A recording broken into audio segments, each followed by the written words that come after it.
Hello, and welcome to my C++ simple FPS showcase. So, this is my first time actually using C++, so a lot of this is quite new, as you'd probably expect. And so I wanted to go with something like a Titanfall, like an FPS game where you got like wall running mechanics and stuff. Simply because I haven't really done anything first person shooter, so I thought this would be a great time to kind of play around with this stuff. So over to the left here, might as well get started, is essentially just a way to get her, and this is just an overlap which will harm us.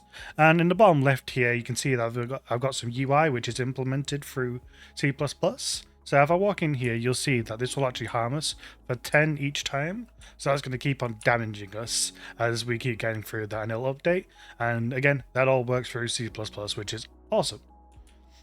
But going into the actual elements here of the actual wall running mechanic. Now, the wall running mechanic was probably where a lot of my time was spent, as there's quite a few things that was going on in here.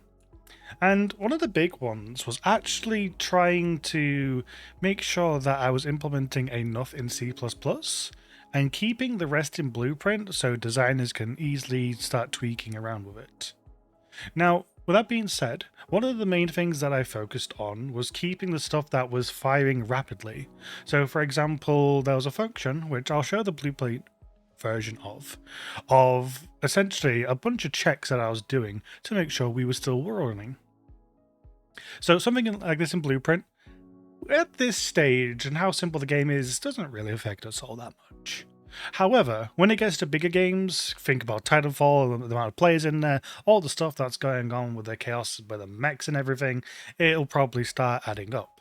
So something like this was definitely a way that I could implement in C++ to kind of take some stress off Blueprint.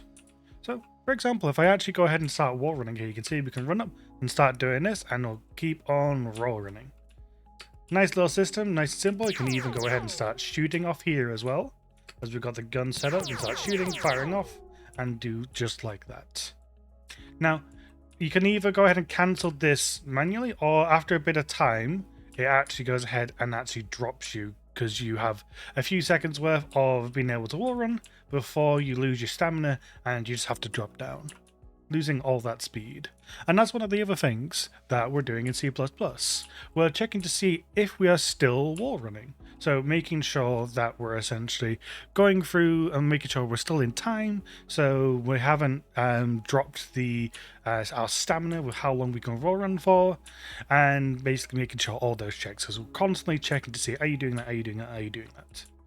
Because there's a lot of things that can change from us not being on the wall anymore, us changing our key binding and all those kind of things. So it just allows us to change that. But let's go ahead and start moving on. So we'll start moving over here to where we can actually start looking at the gun a little bit.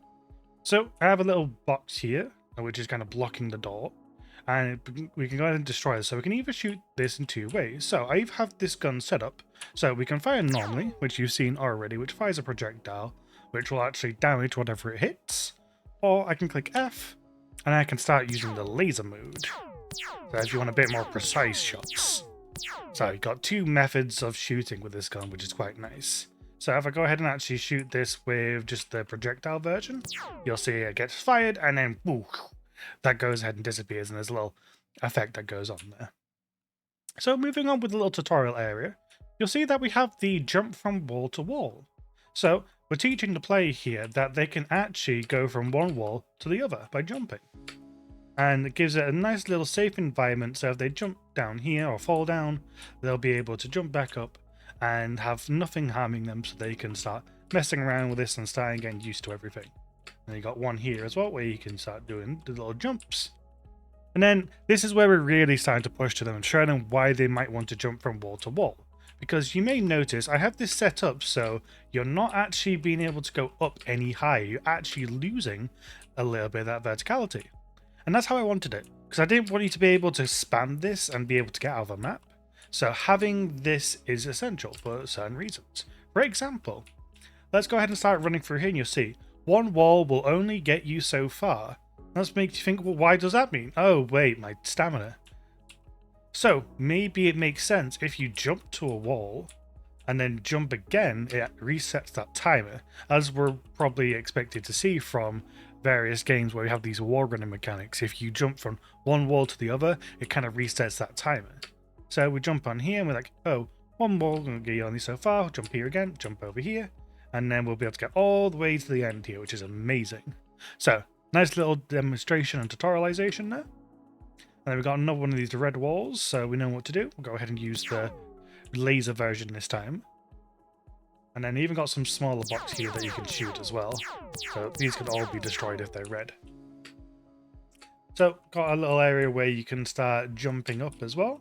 Just teaching the player essentially the general controls, then have a little bit of a feel with the actual mechanics. An example of how you can wall run by jumping over obstacles like this, where you have to get to a certain area. And then we have the elevator.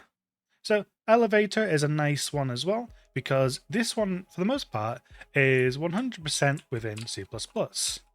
The only things that are actually done within the editor is being able to set the speed, and also to be able to set where the target location for this elevator is to go. Because at the end of the day, the elevators are pretty simple, and for the most part, it shouldn't really need to be messed around with too much by designers. So all that's essentially locked away and made simpler in C++, and it just gives the tools for the designer to play around with for what they need.